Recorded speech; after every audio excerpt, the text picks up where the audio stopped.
to try something new today. Going to vlog my trip I've prepared for the coming few days. It's Wednesday morning now. And in the evening I will start in Gouda and then drive to Deventer to have dinner and then go back home towards Hamburg. In Hamburg I'll be on Wednesday evening, I hope so. And then I'll be driving on Thursday morning with the Sprinter and my cousin to Oldenburg. One of our companies gets a delivery, a shipment from China, and we'll be emptying the container there, which our forwarding company will bring to the warehouse. We'll take that trip from Hamburg to Oldenburg in our company Sprinter, and in the evening we'll go back. In the evening then I also will make a video of the 520D Touring company car we have.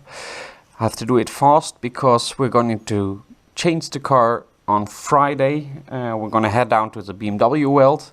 I'm not going to already say which car we're going to get, but that it's going to be a BMW is quite obvious.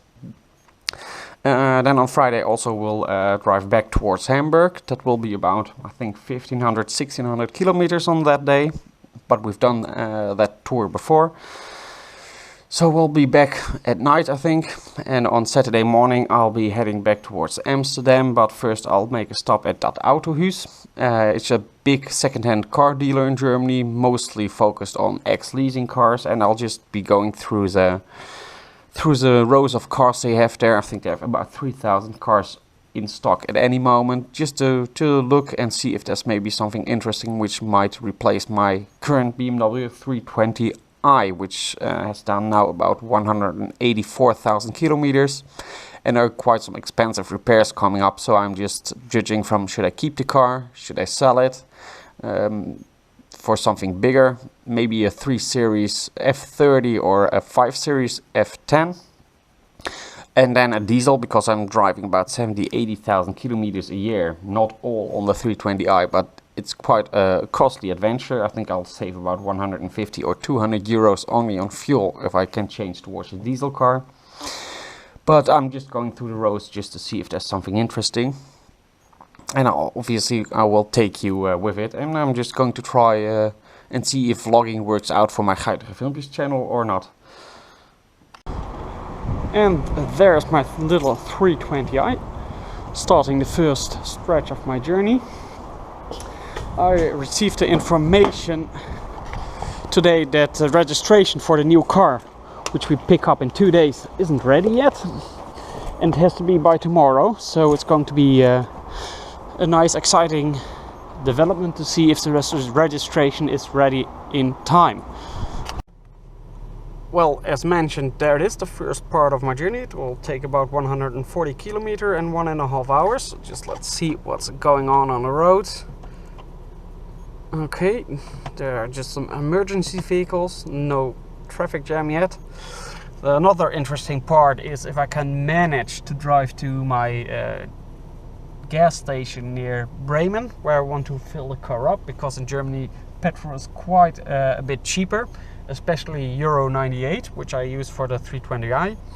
And I think it's about 380 kilometers from here, and I have 472 left. I guess I will probably not make it completely, so I'll have to refill up a bit earlier. I don't want to drive it really to zero, the trip computer. So let's see how that pans out. And of course there has been another development. I just received the information the car we're going to pick up on Friday. It's a new car. The registration isn't done yet. It should be done at 12 o'clock tomorrow on Thursday, so we can pick it up on Friday. But the German DMV or the German motor government, but the German registration office, which handles all the registrations of cars, is seemingly very slow, so the registration hasn't been done yet, and the dealership has put some extra effort into getting the registration done in time, which we'll know tomorrow if it will work. Otherwise we can't pick up the car in Munich. So that's the second interesting development to see how that works out. Another pleasant development is it has been quite hot here for the past few days, about 30-35 degrees, and I don't like hot weather at all. It has substantially cooled down now, so taking these trips will be a bit better with just a cool 22.5 degrees here. I think in Hamburg, back home, it's a bit warmer, still 32 degrees, and tomorrow it will be a day in which it will cool off over there.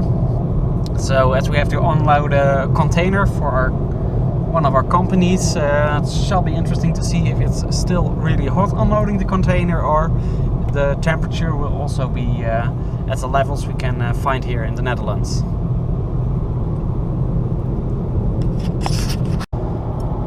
Okay, so we're driving on the second leg of my journey, now driving towards Hamburg. It's 340 kilometers away, and I think I'll be there about 11 o'clock. Why 11 o'clock? I still have to fuel, which actually puts me in a dilemma.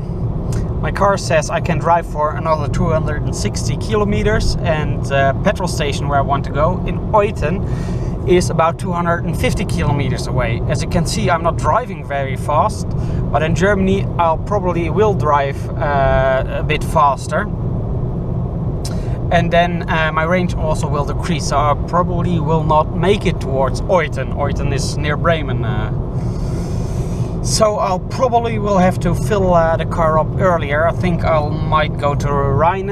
It's a place also along the Autobahn I will drive on.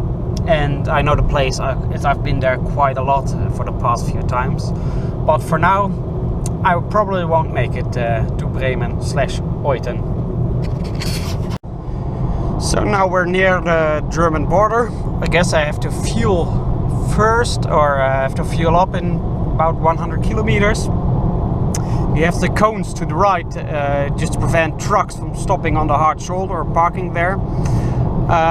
I still remember this border as a kid here, where the green bridge is, that you had all the gates and you had to pass through and show your passport, and this now is a very, very distant memory that you had to stop here. You just drive on as if you're just driving into the next state, and whoop, we're in Germany, back home finally. And there we go for a refueling. That's Euro 98.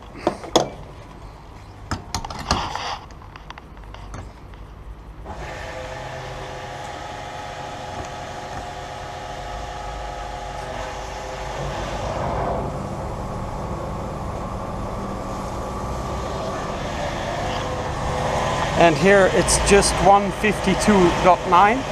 In the Netherlands it will cost you about 20 cents more per liter.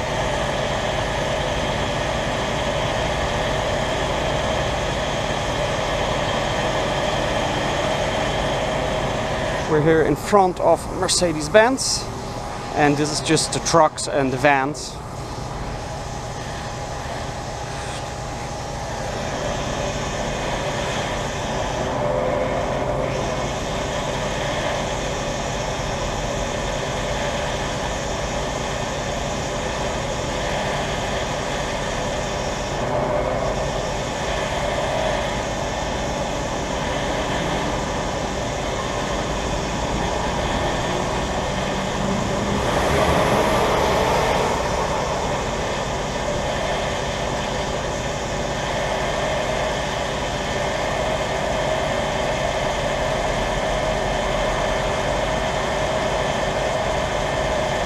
I think it will fit about 50 to 55 liters, as the tank wasn't completely empty.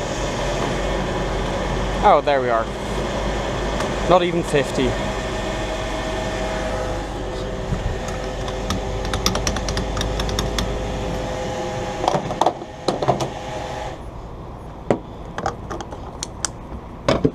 And we're good to go. Well, as you can see, the second leg of the trip is almost over. It's just 15 kilometers towards my destination. I refueled the car, and then for the past 270 kilometers I used up probably a quarter of the tank. And I don't have any idea if you can see anything on the video here, but we're currently driving through the Hamburg harbor. It's a place that always gives me a comfortable feeling as I'm back home. As a small child, I was often busy with my grandfather or my uncle or cousins in the harbor for a company. So yeah, I have a lot of fond memories of this place. And that's what I just wanted to share with you. Of course, at night you can't see that many things, but maybe you'll get an impression by all the lights.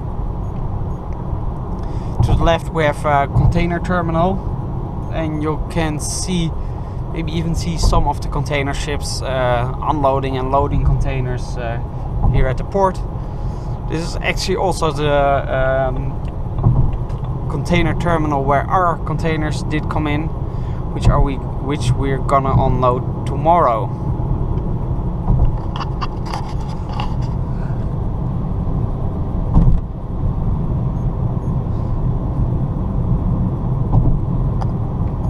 You can see the containers being towed up and down there for a big container ship that's behind it. It's a big grey thing. It's a Maersk Line ship. Yeah. Another ship to the left.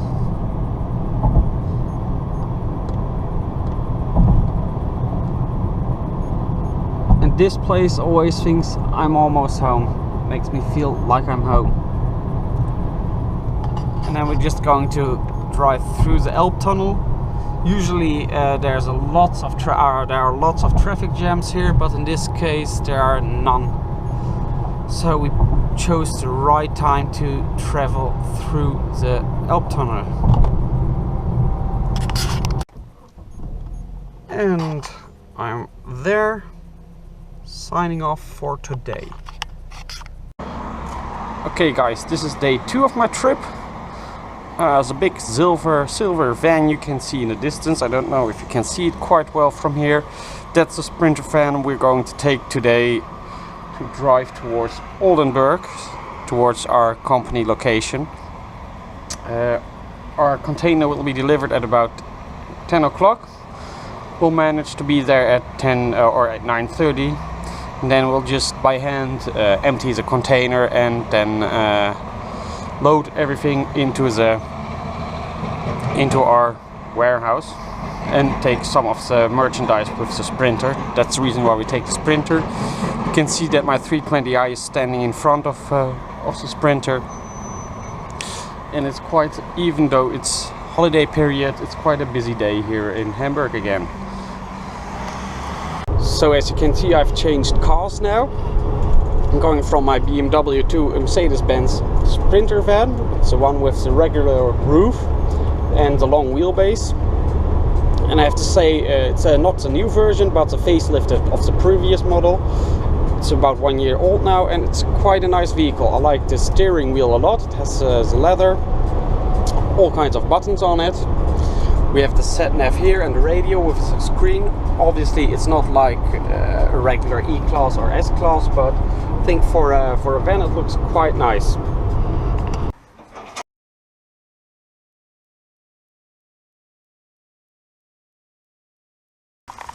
That's our Sprinter van, as you can see.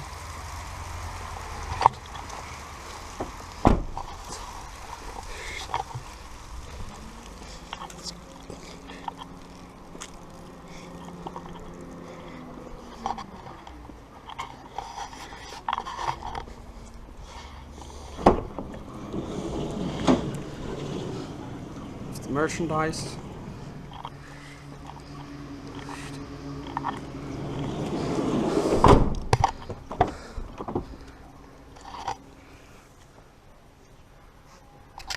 So now we're here at a truck wash in Großmarkenstedt, and as you can see the Sprinter is quite dirty, so we're giving the Sprinter a wash.